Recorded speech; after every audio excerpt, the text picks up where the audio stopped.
ומתייצבת.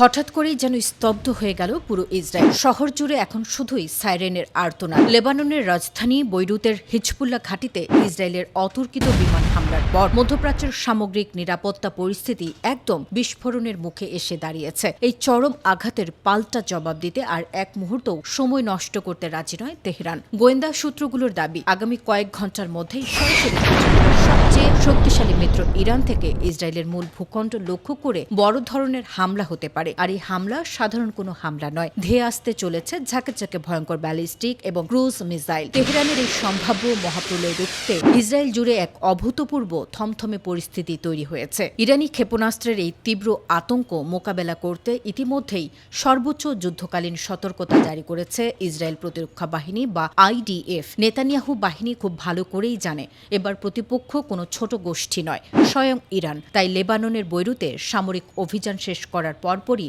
ইসরায়েলের সামরিক সদর দফতরে বসেছে এক হাই ভোল্টেজ জরুরি মূল্যায়ন বৈঠক। ভূ রাজনৈতিক বিশেষজ্ঞদের মতে বৈরুতে নিখুঁত বিমান হামলার পর ইরান এবার কোনো প্রক্সি যুদ্ধ বা ছায়া যুদ্ধের উপর ভরসা করবে না। তেহরান সরাসরি তার নিজের মাটি থেকে ইসরায়েলের বড় বড় শহরগুলোকে টার্গেট করতে পারে।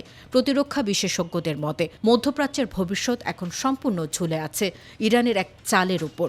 ইরান যদি সত্যিই বড় পরিসরে এই মিসাইল হামলা শুরু করে দেয়, তবে এই সংঘাত আর কোনো সীমান্ত সংঘাত বা আঞ্চলিক মহড়ার মধ্যে সীমাবদ্ধ থাকবে না। এটি রূপ নিতে পারে এক পূর্ণাঙ্গ ও প্রলয়ঙ্করী যুদ্ধে। তাই আগামী কয়েকটা ঘণ্টা পুরো মধ্যপ্রাচ্যের পাশাপাশি গোটা বিশ্বের জন্যই চরম সংকটময় ও ঝুঁকিপূর্ণ হতে চলেছে।